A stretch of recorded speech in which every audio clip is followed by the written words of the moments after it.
Welcome to ROCCO Radio. I'm Jason Bryan, and you're listening to The Big Interview.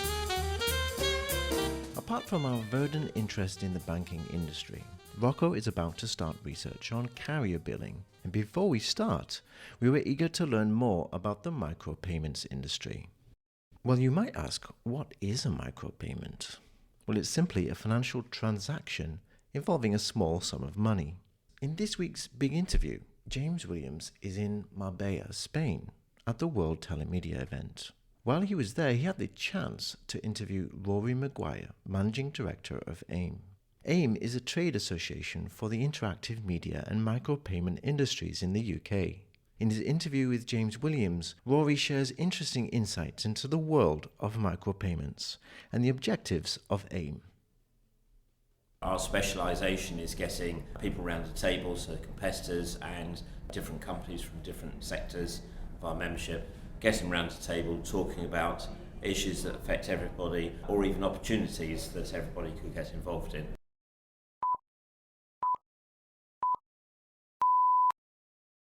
Hello, this is James Williams here in Marbella at World Telemedia 2017. I have the pleasure to be joined by Rory Maguire, who is... Hello, I'm the Managing Director of the Association for Interactive Media and Micropayments, or AIMM for short, which is a lot easier. It certainly is, Rory. You can find us on www.aimm.co for lots of information about our organisation. We are a UK-based trade association that looks after both the commercial and the regulatory interests of all of our members, and our members comprise of UK TV and radio broadcasters, mobile operators, fixed line operators, intermediaries who work with the operators and provide services for these companies who provide services for consumers, digital content merchants and charities. That's a rather wide remit. It's an extremely wide remit, and so I can be discussing gift aid with the charity in 1 minute and then discussing age verification with the digital content provider in another minute. So how many members have you got? We have 63 companies, and within those companies our total quantity of members is about 200 people within those companies. So do companies sign up like to a code of conduct a code of conduct like WASPA in South Africa? Is it a similar setup to that? Yes, our main code of conduct for members, because they already work under copious amounts of regulations and code of conduct. That's true, in the UK that really is, yeah. Rather than layer another one on top of them is really to be friendly to each other, even though they may sit across the table from a competitor. Being nice to your competitor can actually earn you some dividends and rewards in terms of actually having a good dialogue about common issues and common problems, rather than spitting bullets across the table. So that's mainly our code of conduct, is be nice, be fair, don't do anything that will tilt the playing field in a particular direction that could be considered to be out of the sort of ethos of being friendly across the Totally agree, because we need sustainability in this industry, and I think what I've been seeing the past 2 days here at World Telemedia 2017 is there's so many players in this. We're here predominantly for carrier billing, and there's so many players in this carrier billing industry, and the average person on the street does get hit fairly regularly from, it could be fake traffic issues, fraudulent issues, and that has to be taken, it has to be removed for the sustainability. And it mirrors very much the industry where I've historically come from, which is A2P SMS, where grey routes were very prevalent, but thankfully the industry's woken up and is moving more towards true direct connections. Yes.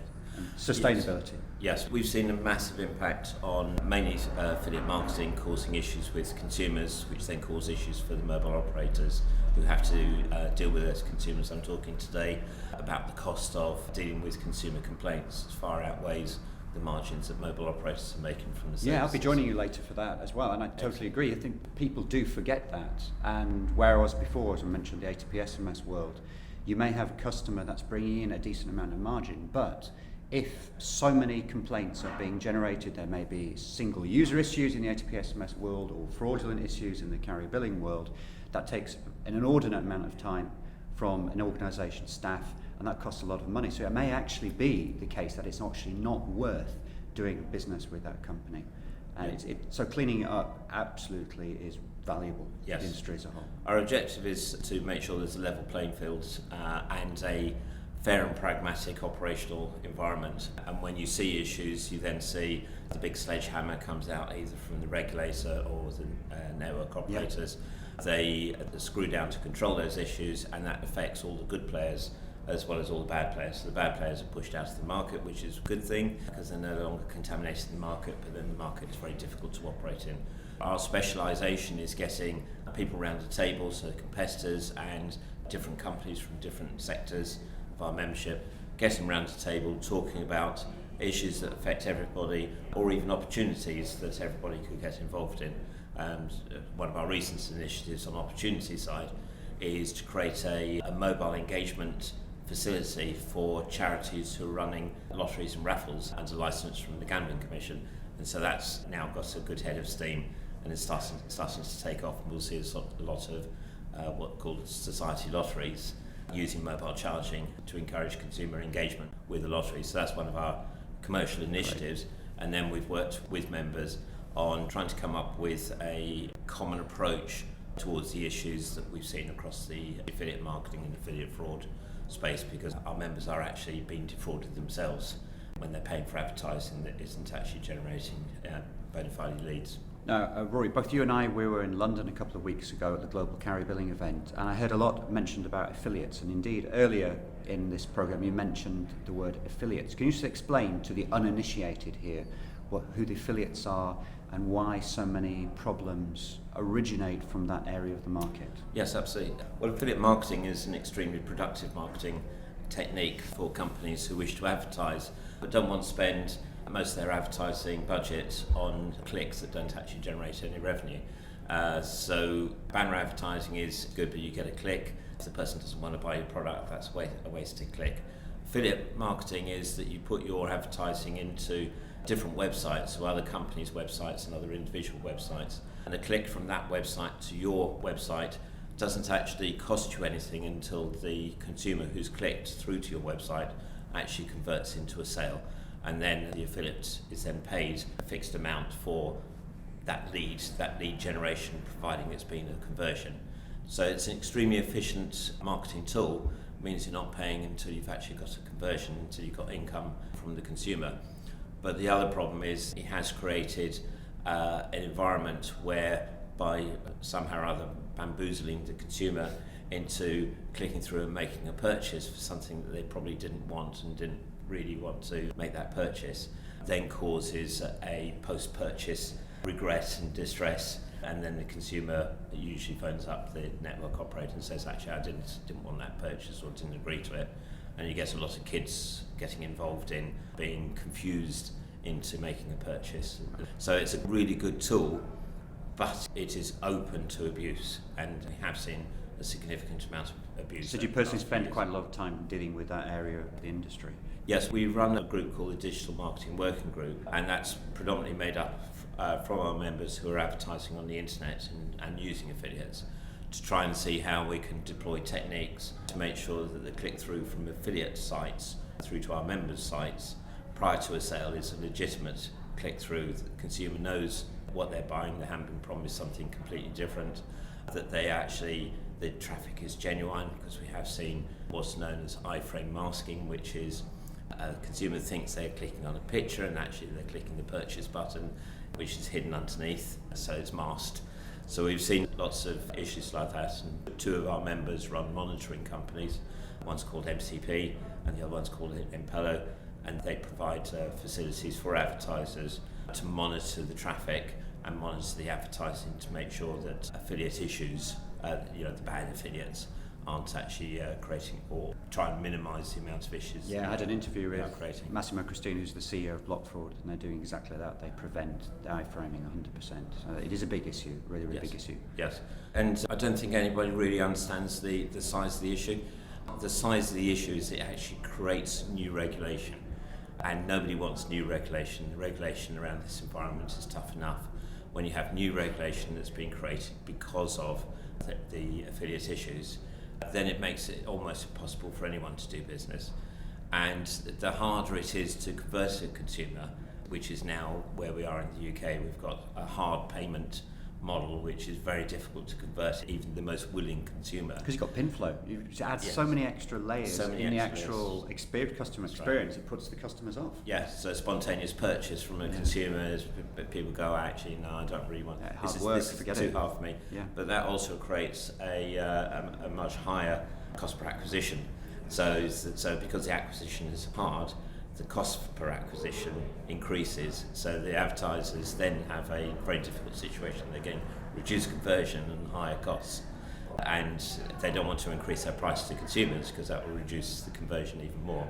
And so the result of that is you start to get territories like the UK that are closed for a certain style of business, and this is the root foundation of this, is the issues caused by rogue affiliates. Yeah, look at Canada. They don't have carrier billing. Because of these issues, they just don't want to get involved with it, anything like that. So it can destroy whole markets. Yeah, absolutely. Yeah. Rory, that's about AIMM, your organisation, what you're doing in the industry. What about yourself? What were you doing before you got involved with AIMM? Right.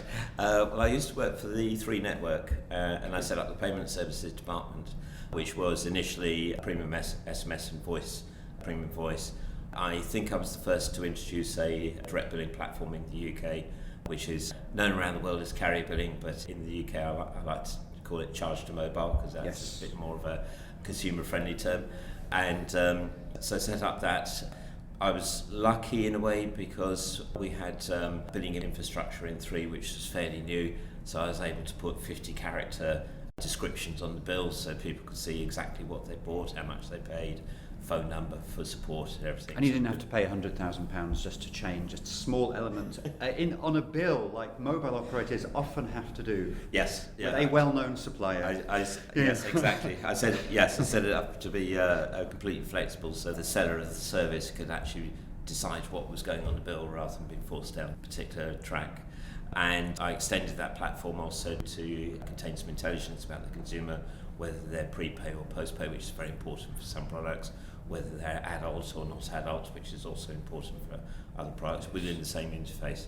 So that was good. And then I started to look at the contactless payments to see if we could bring contactless payments into handsets into the UK, which we are now there, but this is like 4 years ago, and it was sort of very alien technology. Contactless was mainly inside cards, Barclay card and the Oyster card on the tube and buses.